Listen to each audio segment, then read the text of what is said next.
Muito bom dia! Esse aqui é um pedacinho da Comissão de Direito das Famílias e Sucessões da Subseção de São Sebastião. Estamos hoje participando desse projeto incrível que foi encabeçado pela nossa querida presidente Patrícia Landers, que é o podcast das comissões temáticas da Subseção de São Sebastião.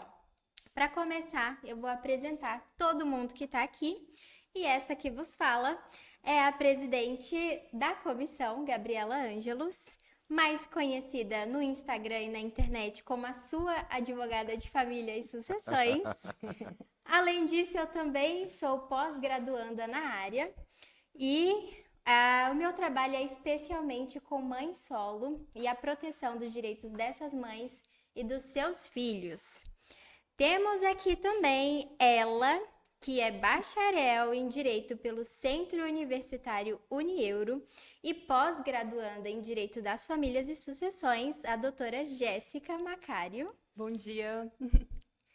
Aqui também temos o doutor Pedro, ele que é o sócio da MMHL Advogados, graduado em Direito pelo Centro Universitário de Brasília, Uniceub. Tem MBA em Gestão na Advocacia pelo IPOG e possui sólida experiência nas áreas civil, família, empresarial, trabalhista e agronegócio. Bom dia, pessoal. E por fim, mas não menos importante, temos ele que é bacharel em Direito pela Universidade Federal de Uberlândia, empregado público federal e colaborador da Defensoria Pública do Distrito Federal, onde atua no atendimento aos assistidos em demandas que versam sobre direito de família e sucessões e direito civil. Muito obrigado, doutora Gabriela. Bom dia a todos. Bom dia! Passadas então as nossas apresentações, falaremos hoje sobre um tema de extrema relevância, a guarda de menores. E vamos começar falando hoje sobre os diferentes tipos de guarda. Bom dia a todos. Pessoal, muita gente tem dúvida, né, sobre qual é o modelo de guarda mais adequado e não existe um modelo que seja perfeito para todo mundo. Existe o que mais vai se adequar à sua realidade, ao seu caso específico. No Brasil, a gente tem, desde 2014, uma lei que regulamentou a guarda compartilhada. O que é a guarda compartilhada? É aquele tipo de guarda, aquela modalidade que prevê as responsabilidades de forma compartilhada entre os genitores, a criação, desenvolvimento do menor, a escolha pela escola, todas as questões relacionadas ao lazer. Então, isso é de fato conjugado, compartilhado entre os genitores. É o tipo de guarda que é mais recomendado pelo nosso judiciário. Então, a jurisprudência ela tem essa orientação e toda a nossa atuação como advocacia, a gente recomenda que seja feita uma análise pontual, porque é o tipo de guarda que pode resguardar a convivência, né, o regime de convivência do menor com o pai e com a mãe. Por um outro lado, nós temos a guarda unilateral, que o próprio nome diz é aquela modalidade de guarda que um dos genitores tem, ele funciona como um guardião exclusivo dessa criança.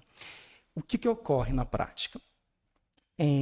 Todas as decisões, todas as responsabilidades relativas a essa criança recaem sobre esse genitor.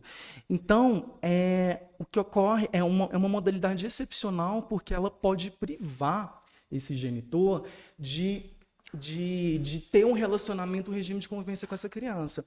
No Brasil, ela é uma modalidade de guarda que ela funciona numa forma excepcional.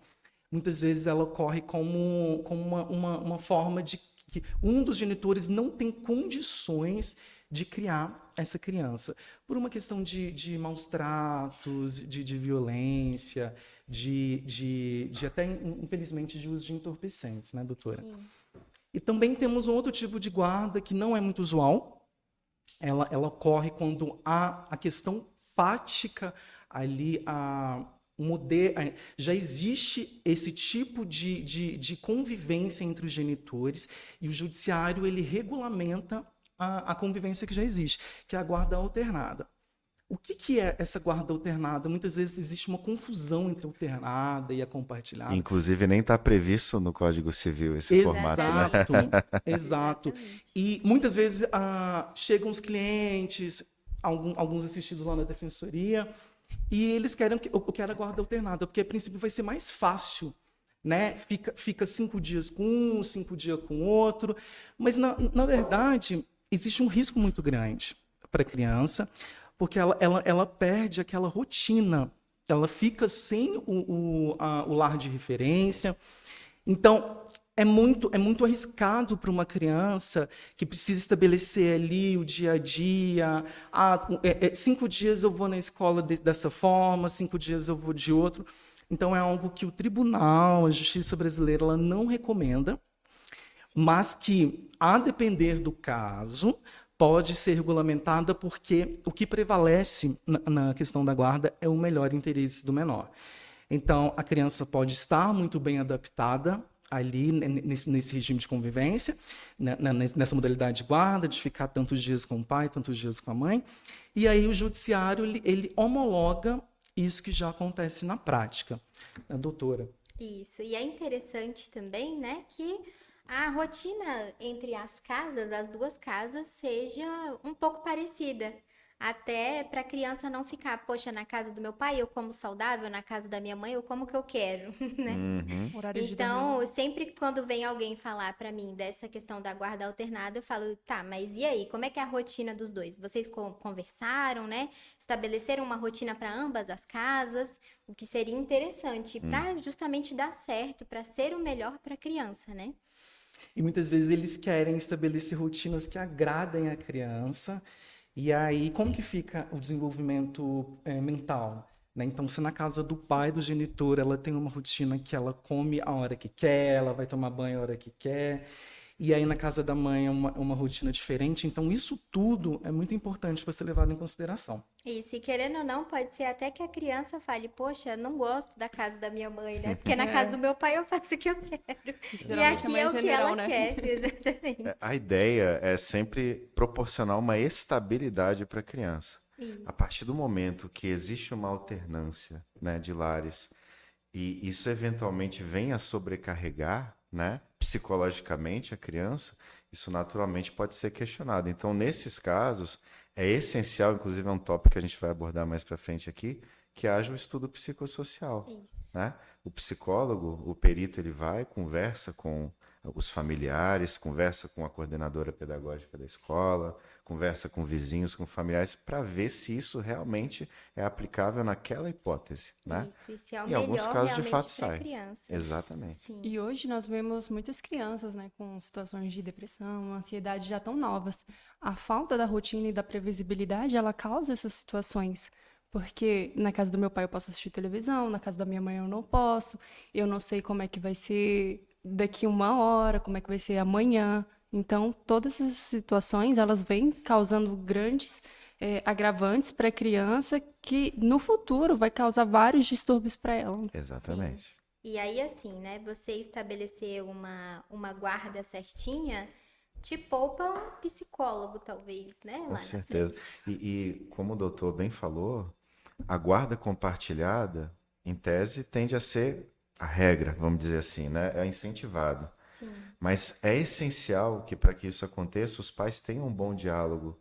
Eles tenham a maturidade necessária para conversar sobre os problemas da vida daquele filho, para conversar sobre o destino de alguns problemas que vão surgindo ao longo do crescimento da criança. E embora o divórcio tenha acontecido, a separação, enfim, é essencial que eles tenham essa capacidade de dialogar a respeito disso. Muitas vezes, inclusive, eu incentivo a guarda unilateral, porque nesse período é que vai haver essa reflexão.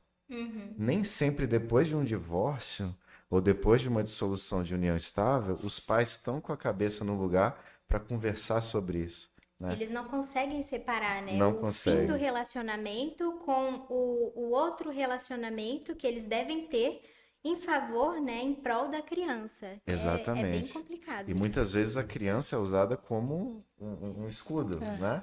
Ou como uma Isso. munição. Como uma arma. A gente Exatamente. percebe na prática que pode haver muita mágoa entre os genitores e entre eles existe um relacionamento. O que é muito importante separar é que o filho, ele é para a vida toda. E o filho, ele não deve ser envolvido na discórdia, na questão porque você deu causa ao fim do relacionamento, então você não tem direito sobre visita, o regime de convivência com o filho. Então, é muito importante que eles entendam que uma coisa aconteceu relacionado aos dois, ao casal, Isso. e tem a responsabilidade, a maturidade suficiente Perfeito. para entender como que vai. Porque muitas vezes a gente tem alguns casos que não são necessários serem levados ao judiciário.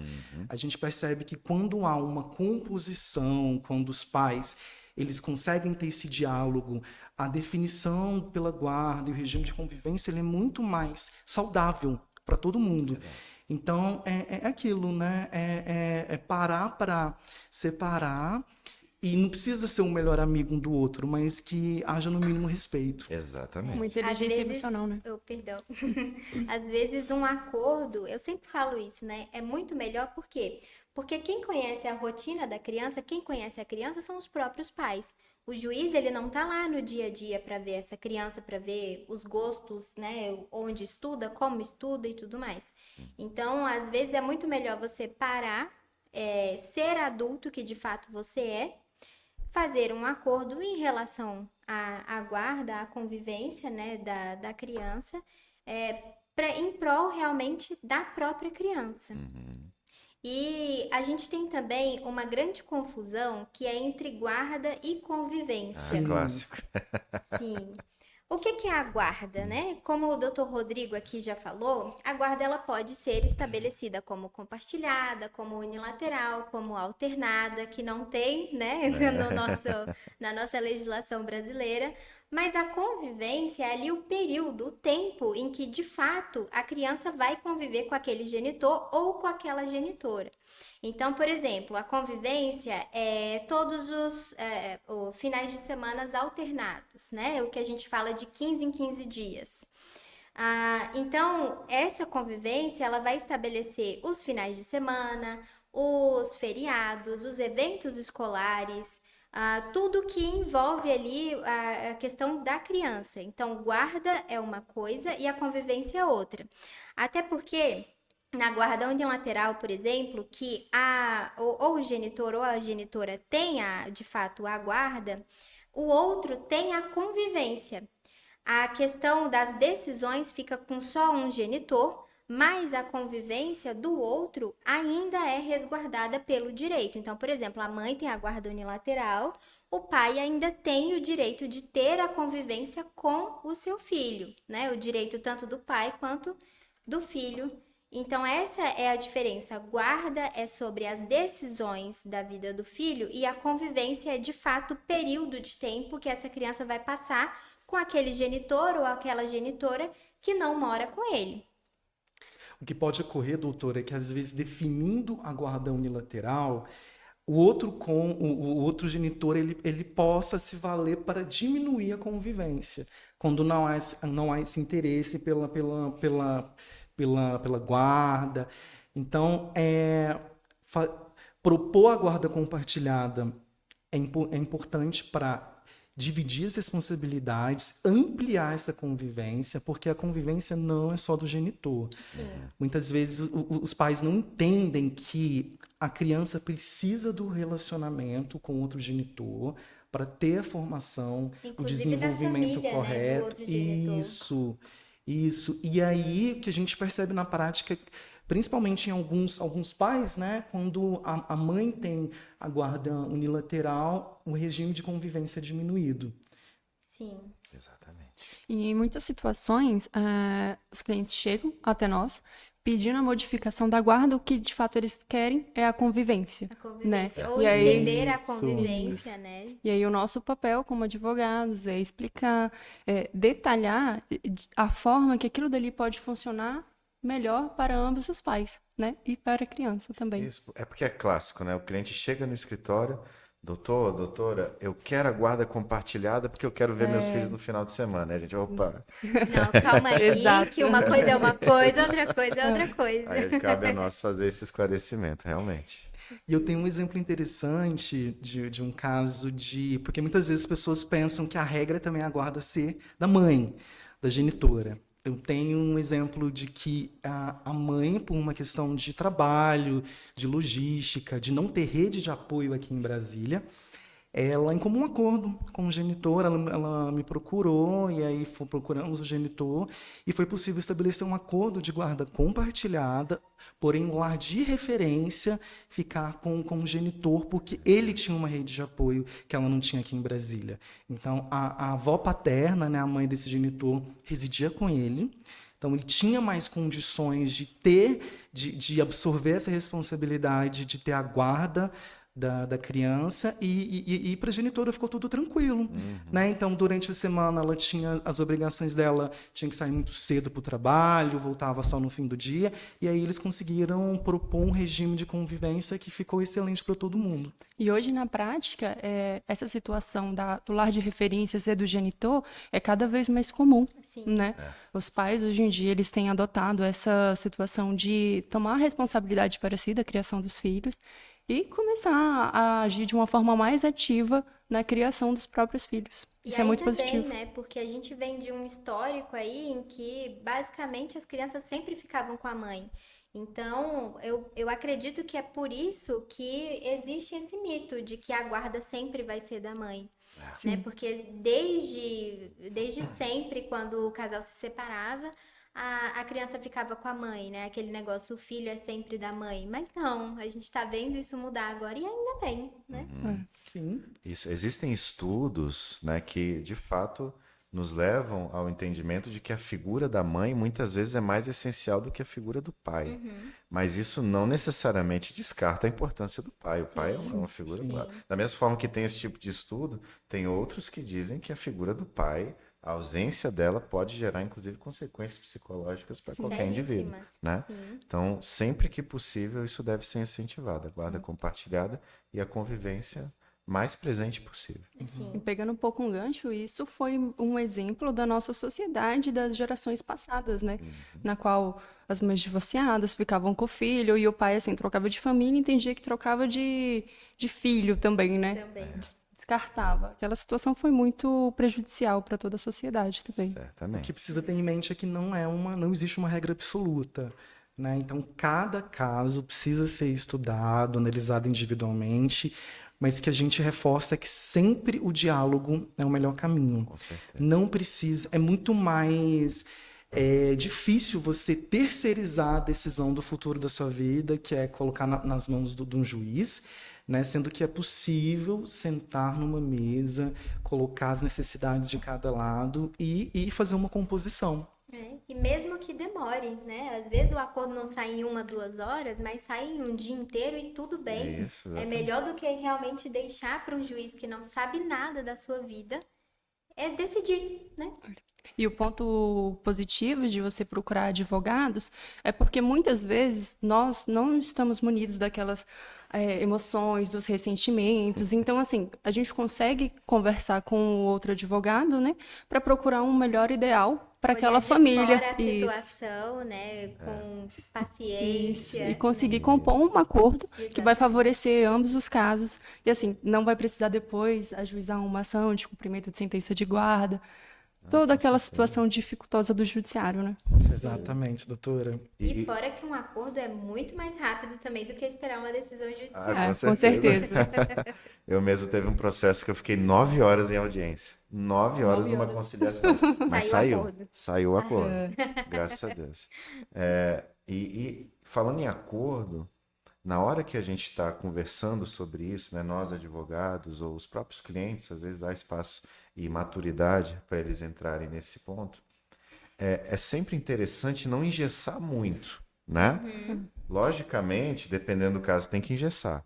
Mas na maioria das vezes, quando a gente coloca cláusulas ali um pouco mais flexíveis de forma a permitir essa convivência de uma forma mais ampla, isso tende a ser benéfico para a criança. E a gente precisa sempre analisar o acordo priorizando os interesses dessa criança, né? Então, eu, particularmente com os meus clientes, eu sempre incentivo cláusulas mais flexíveis, né? Por exemplo, tem mães que pedem muito para que sejam fixados ali horários. Não, eu quero que o pai venha somente das 2 às 16, 14 às 16. Mas espera aí, por quê?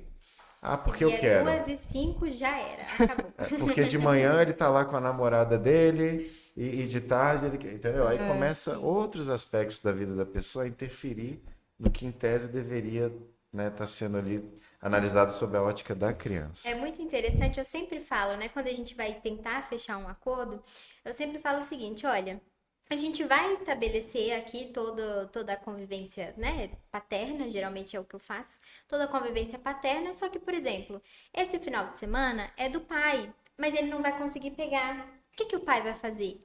Então, o pai vai mandar uma mensagem para a mãe e vai falar, olha, podemos trocar? Exatamente. E assim, né, conversando, a gente se ajeita. Não é Diálogo, né, porque, doutora? exatamente, não é porque está ali no acordo que deve ser desse jeito, é que deve ser desse jeito, não pode mudar nunca, independentemente da situação.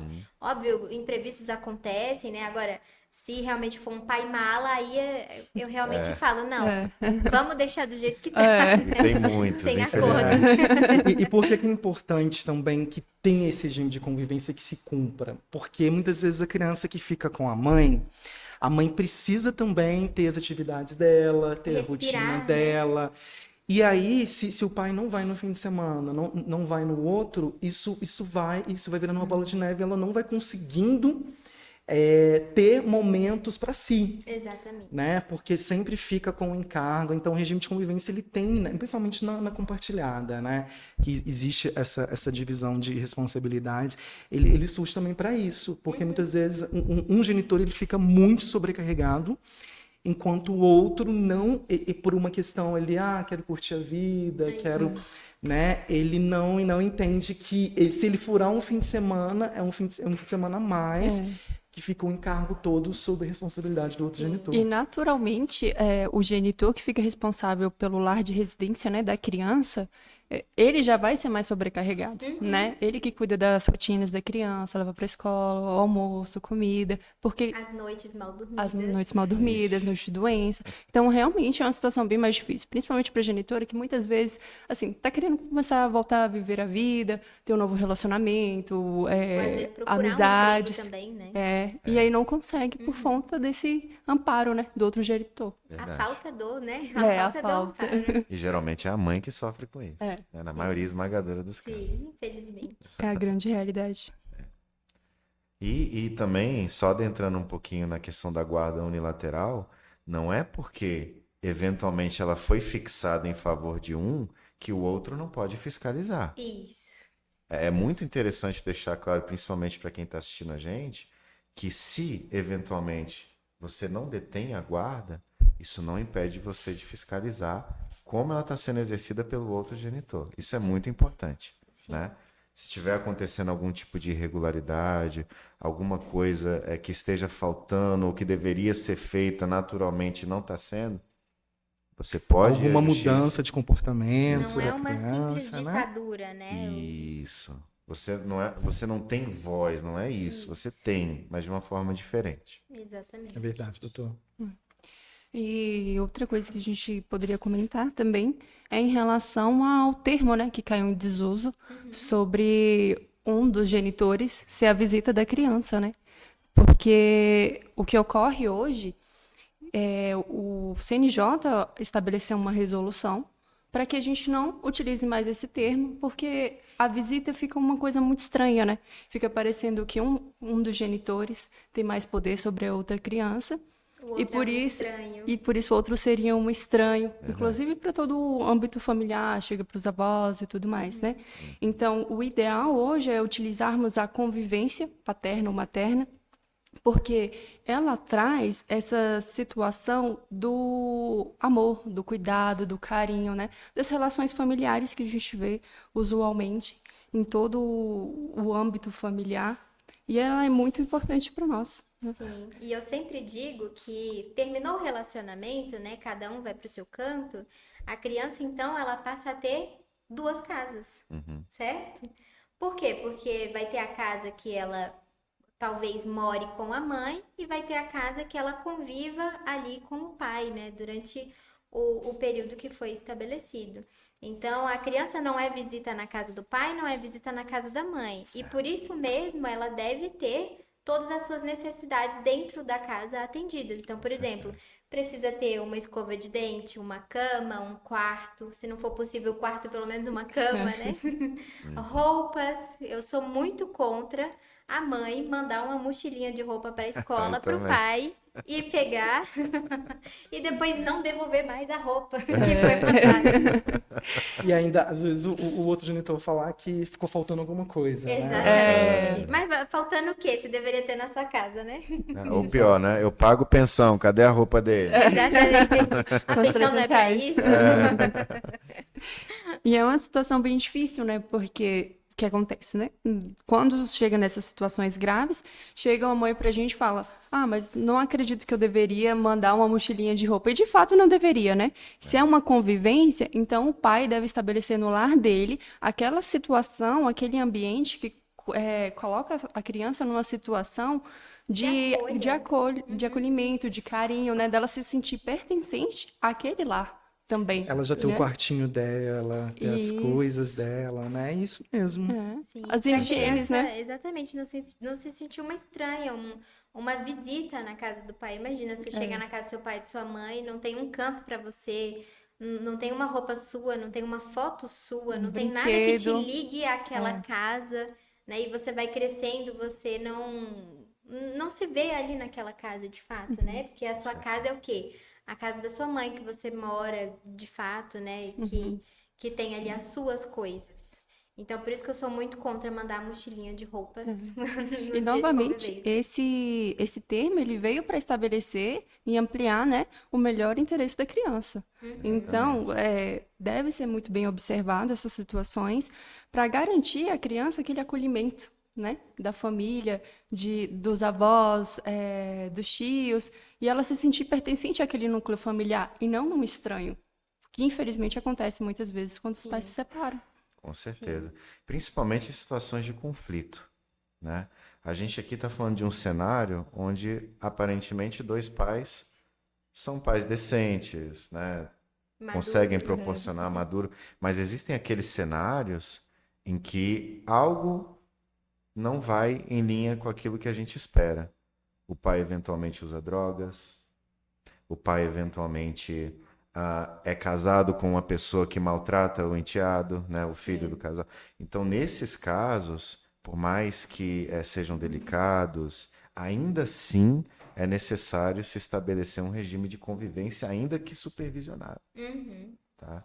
Então, necessariamente em situações complicadas, a pessoa precisa se abrir com o advogado, Uhum. explicar direitinho o que está acontecendo para ver se é viável essa questão das visitas, né, convivência supervisionada, né? E investigar também, né, o que Investigar. está acontecendo na casa do outro, que é importante, Muito, né, para essa criança. muito. Em situações de vulnerabilidade das próprias crianças, elas tendem a se fechar, né? Infelizmente, não é toda situação que uma mãe consegue tirar informações da criança para saber se ela está sofrendo, se ela está passando por maus tratos, se até mesmo um namorado ou madrasta está maltratando aquela criança, né? Infelizmente, é uma realidade. A gente tem Infelizmente. que contar com isso. Sim. Infelizmente. E próximo. Simo- Temos a questão da convivência livre, né? Uhum. Quando a convivência ela não é bem estabelecida, fala pra Sim. gente, doutora. A convivência, quando ela é livre, um dos genitores, né, fica muito à mercê do outro. Então, essa situação ela não é a melhor das situações, porque funciona praticamente como se fosse a guarda alternada, né? Só que em relação à convivência. Então, um dos genitores decide, né, de forma esporádica, passar na casa do outro genitor para ver a Do nada. criança, do nada. Aí, suponhamos, é hora do dever de casa, é hora Essa é de a visita dormir. na essência, né, É. doutora? Eu passo, A fico visita meia hora. indesejada. Então acontece essa situação, né? Porque tira aquela previsibilidade da criança, tira ela de toda a sua rotina, da convivência da mãe, do que ela deveria fazer, né? E aí o outro genitor ele fica totalmente preso àquela situação. E aí traz grandes malefícios, inclusive ansiedade, depressão. Alguns estudos já apontam isso, Sim. que pode trazer isso para a criança porque ela não tem uma previsibilidade, né? E o outro genitor, geralmente que é o que ficou como lar de referência, ele fica sempre preso. E aí começa a provocar uma situação muito desarmônica. E às vezes é uma Sim. cobrança da própria criança ou do adolescente. Mamãe, papai, por que que o outro não vem não me pega para passear, não me leva para fazer um passeio? Por que que eu não posso dormir na casa dele? Né? A gente percebe, e aí isso vai gerando ainda mais angústia no genitor que fica com a guarda da criança e na própria criança, né? E essa questão de preso é justamente porque você não sabe quando você pode sair de casa com seu filho, porque você não sabe quando o genitor vai aparecer. Então, você realmente fica preso em casa. Você fala, poxa, e se ele aparecer agora? Porque, às vezes, quando a convivência é livre também, e o genitor não encontra a mãe e o filho dentro de casa, ele fala o quê? Tá escondendo a criança de mim. Alienação parental. Então, é realmente uma preocupação essa questão da alienação parental, né? A mãe ou o pai ser acusado de alienação parental. Então acaba que esse genitor ele fica preso dentro de casa com medo, né, de perder a guarda, de perder o lar, de ser o lar de referência da criança e não sai, não aproveita, né, a vida com o próprio filho, não passeia com o próprio filho, é muito complicado. Com certeza. E se tem alguém passando por isso nesse momento e eventualmente está assistindo a gente, é interessante que no acordo, né, se a genitora ou o genitor não entende que há algum problema das visitas serem livres, que a menos fique fixado ali uma cláusula que diga que precisa haver uma comunicação prévia, né, Isso. com antecedência razoável, para que a Umas outra parte possa se 24 horas, preparar, né? talvez, exatamente. Entendeu? E preparar também a E criança, preparar a né? criança. Olha, papai acabou de mandar mensagem, vem amanhã, tudo bem? Isso. Né? A criança precisa ali desse preparo anterior. E esse tipo de convivência, ele exige dos pais muita maturidade e inteligência emocional mesmo, né? Porque muitas vezes, quando vem para essa situação de guarda e convivência, as pessoas acabaram de se separar. Então, elas ainda estão com aquelas dores do relacionamento que trazem para a relação do próprio filho. Então, é muito importante essa saúde mental, né? Dos pais conseguirem lidar com essa situação, conseguirem conversar e conversar de uma forma inteligente, para que consigam estabelecer o melhor interesse do filho mesmo, né? Sim. Porque todas as vezes, né, doutora, essas mágoas, esses sentimentos que foram, né, mal resolvidos dos genitores acabam passando isso para a criança. Então, a gente vai falar um pouquinho sobre alienação parental. Muitas vezes o pai, o genitor que está fazendo isso com o seu filho não tem a ciência de que está fazendo alienação parental, mas a criança é a que mais vai sofrer. Então, o que é importante colocar em mente é que resolvam no diálogo. O diálogo não foi possível no caso da convivência livre. A convivência livre ela é ideal, né? Quando há maturidade, quando o diálogo flui. A partir do momento que um dos genitores está ficando sobrecarregado, é muito importante procurar um advogado para tentar fazer essa composição e tentar construir um regime de convivência que fique bom para ambos, né? E muitas vezes, não sendo possível o acordo, levar para o judiciário. Sim. Exatamente. E o que é alienação parental, né, gente? A gente vê tanto falar sobre isso, a gente escuta tantas coisas sobre alienação parental. A alienação parental é você simplesmente ou não simplesmente desmerecer o outro, né, na frente do seu filho, fazer uma campanha contra o outro. E como é que você não pratica alienação parental? É justamente não trazer esses problemas que eram do seu relacionamento para o seu relacionamento com seu filho. Então, por exemplo, seu pai me traiu. Você não vai falar isso para a criança. Seu pai sempre foi um péssimo marido. E mesmo que fosse, essa não é um assunto a ser levado para uma criança. Talvez mais para frente, quando ela se tornar um adulto, aí sim você possa conversar sobre esse tipo de coisa. Agora, com uma criança, não é um assunto. Até porque muitas vezes o pai, ele não é um bom marido, mas ele é um bom pai. É.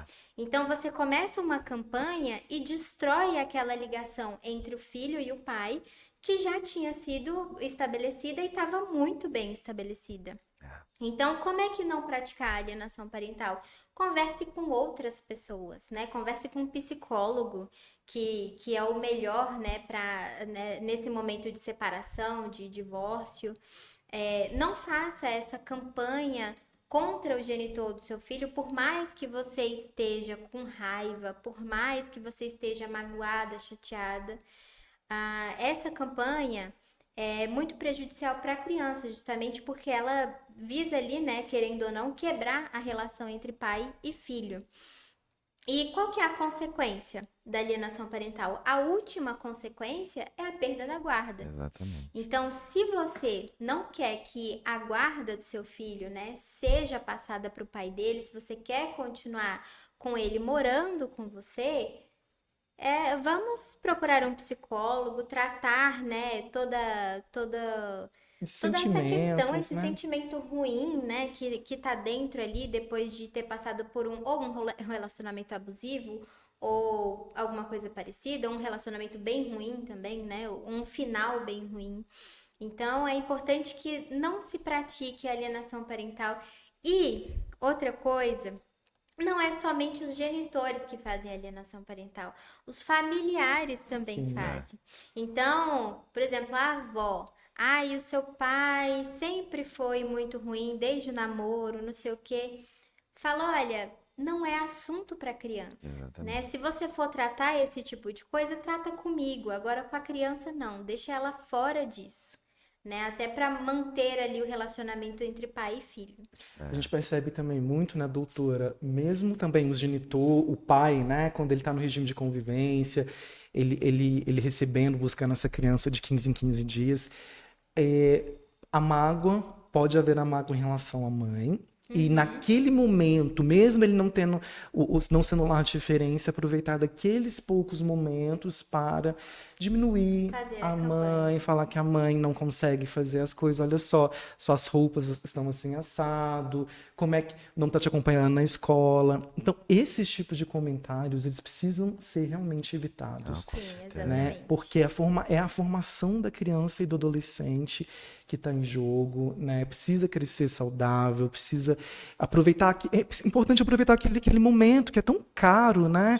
Às vezes vai ser um fim de semana, não é Sim. para ficar diminuindo ou desqualificando o outro. E a gente verifica cenários equivalentes a de guerra entre genitores, né? Eu mesmo acompanhei o caso uma vez de um pai que passava férias com o filho, né? Ali 15 dias das férias. Só que no 15º dia ocorreu um imprevisto e ele não pôde levar a criança ao final daquela data que ficou estabelecida de devolver. Pronto, a genitora do outro lado, em razão disso, parecendo que, né, estava só esperando vacilar, foi na delegacia fazer ocorrência de sequestro. Meu Deus. E depois falou para a Péssimo. criança que o pai tinha sequestrado ela. Olha só que loucura. Sim, E aí isso naturalmente muda a percepção da criança frente àquele genitor. sim. Poxa, será que meu pai né, é uma É um pessoa sequestrador, decente? Será que ele é perigoso, né?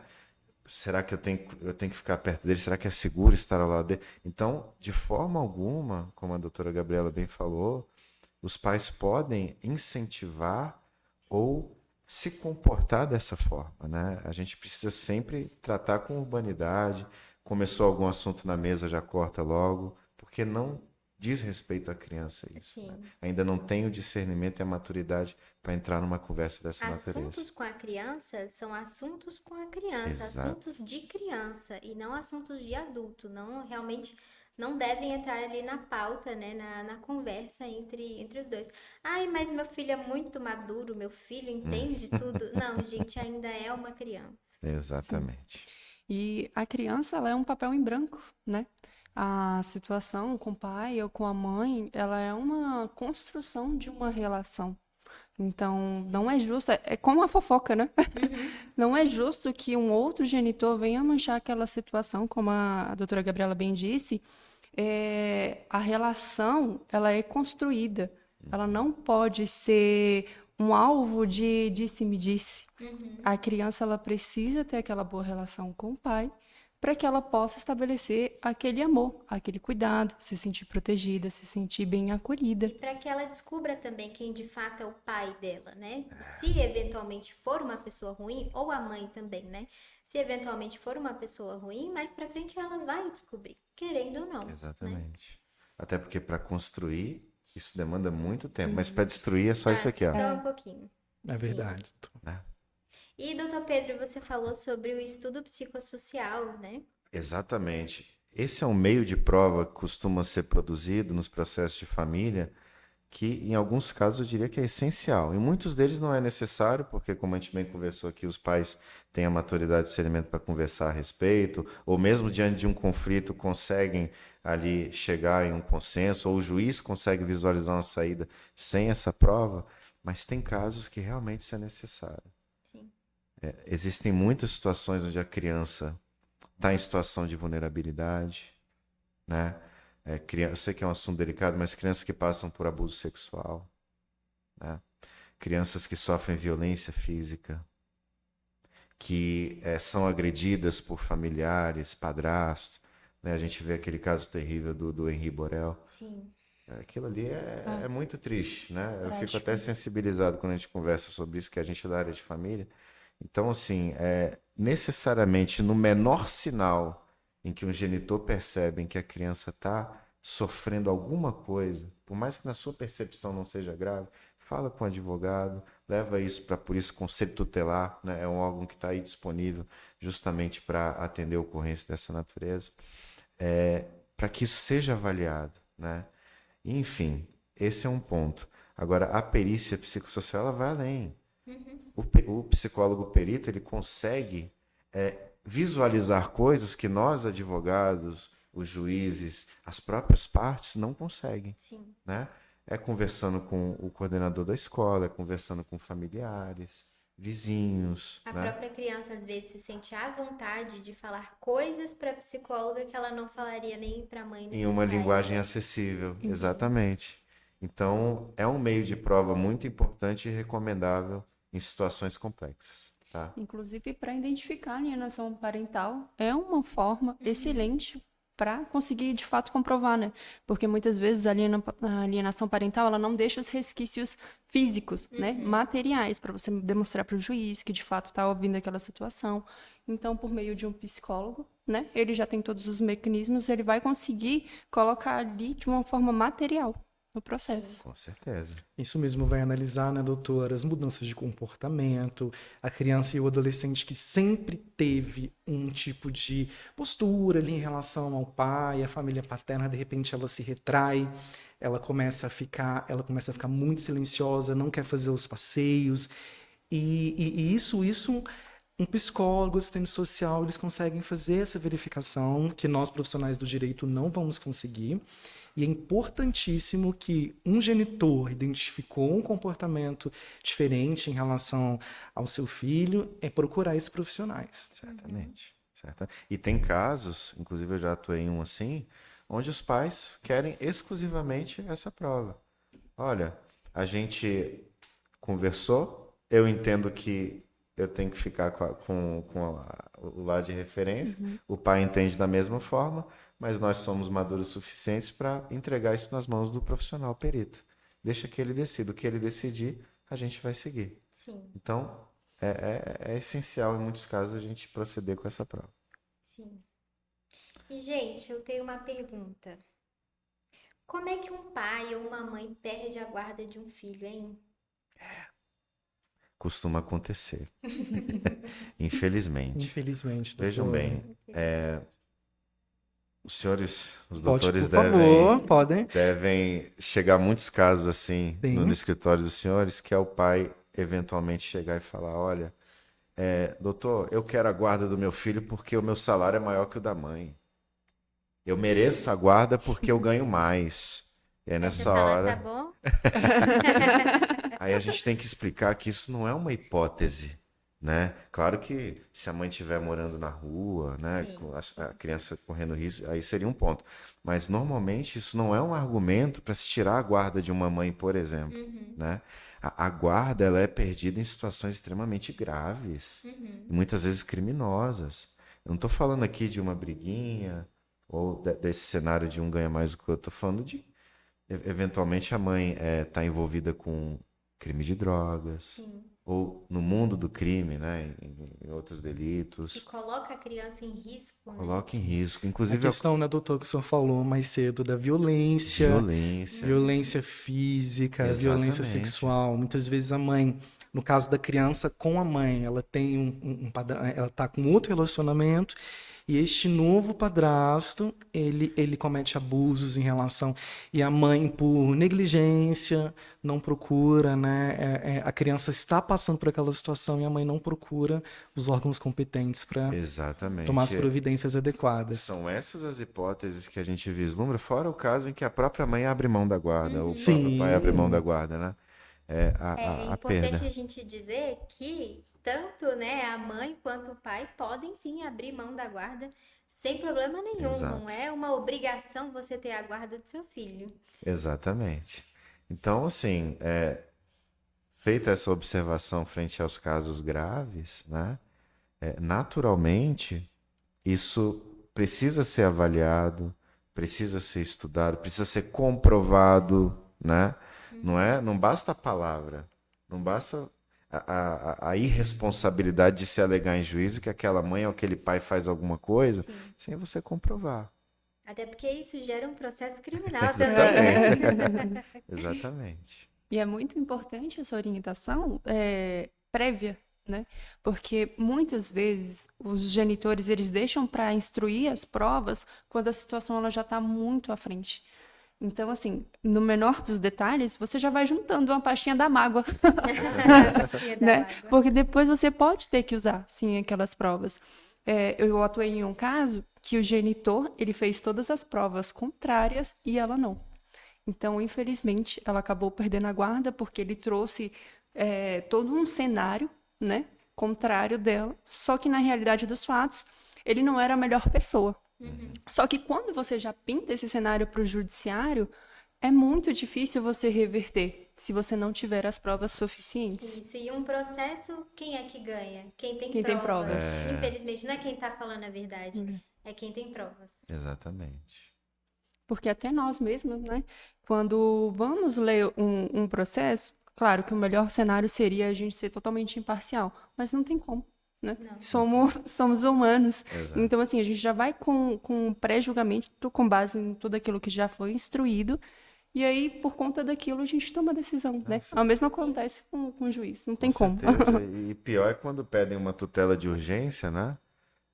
Já transformando um dos genitores num monstro, sendo que ele não é. O vilão da É o história, né? vilão. E aí aquela imagem acaba pegando, né? A gente É. sabe que influencia. Assim, Infelizmente, reforçar um estereótipo, né? Que às vezes o pai, ele já tem uma conduta que é mais inadequada, é mais de desleixo.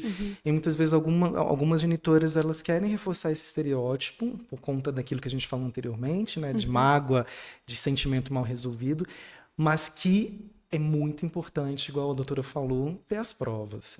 Porque uma alegação sem provas, a primeira coisa, quando nós, advogados, entrarmos com uma petição inicial, o juiz vai pedir uma emenda pedindo para a gente esclarecer aquele ponto. E como esclarecer, Como né? Sem provas. esclarecer?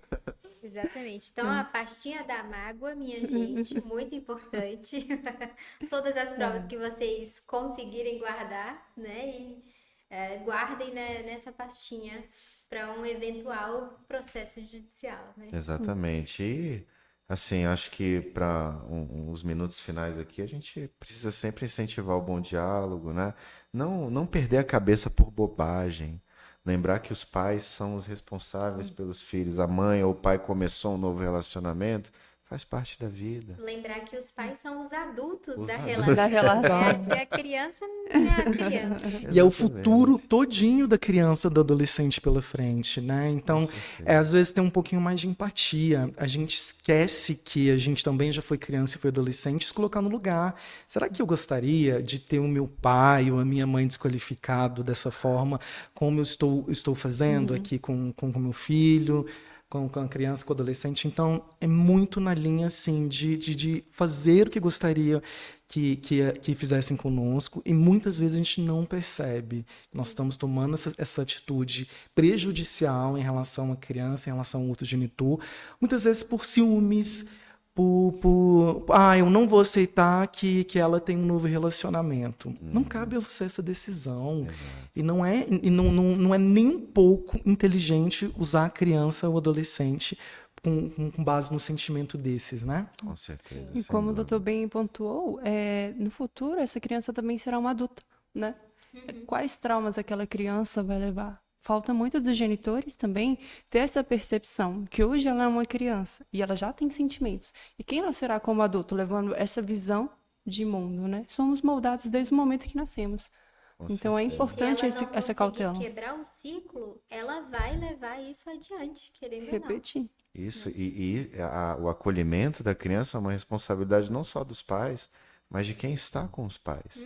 Se tem algum padrasto, alguma madrasta assistindo esse podcast, gente, deixem essa história de ciúme de filho, sabe, para escanteio.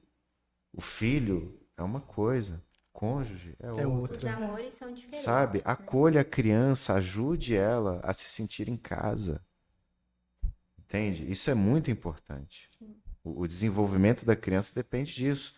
E você, pai, que eventualmente acha ruim o seu filho chamar o padrasto de pai também, ou eventualmente se sente incomodado por conta disso, cara, se sinta feliz, sabe? Porque se a criança chega ao ponto de chamar o padrasto de pai, é porque ali naquele lar ela se sente bem, ela se sente Acolhida. feliz. Sim.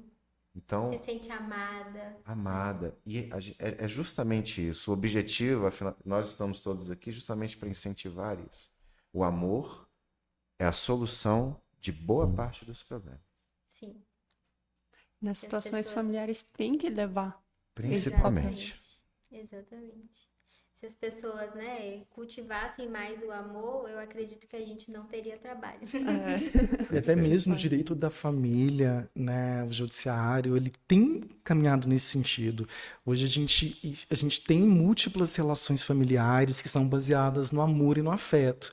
Sim. Então, é isso acho que o mundo precisa se resumir nessas duas palavras, empatia, amor. Perfeito. Sim. E porque tudo fica mais fácil, né? Quando você se certeza. coloca no lugar do outro, você bem falou ali do padrasto que está recebendo. Imagina assim, ele tem um filho também que está num outro lar. Ele não gostaria que esse filho também fosse bem tratado. Exatamente, cara. Então é isso, se colocar no lugar do outro é respeito. Eu acho que, né, essas palavras amor, empatia, acolhimento, respeito, acho que a gente pode resumir assim, Essencial. né? Até porque Exatamente. tem situações na justiça em que a guarda não fica nem para o pai nem para a mãe. Fica De com fato. quem dá mais amor para a criança. Exatamente, Maior doutor. escolha. Bem lembrado, doutor. Né?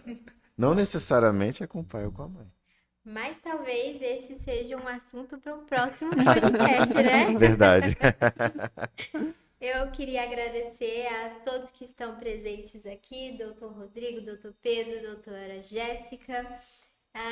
Espero, né, que esse nosso bate-papo tenha enriquecido vocês e quem acompanhou até aqui agora.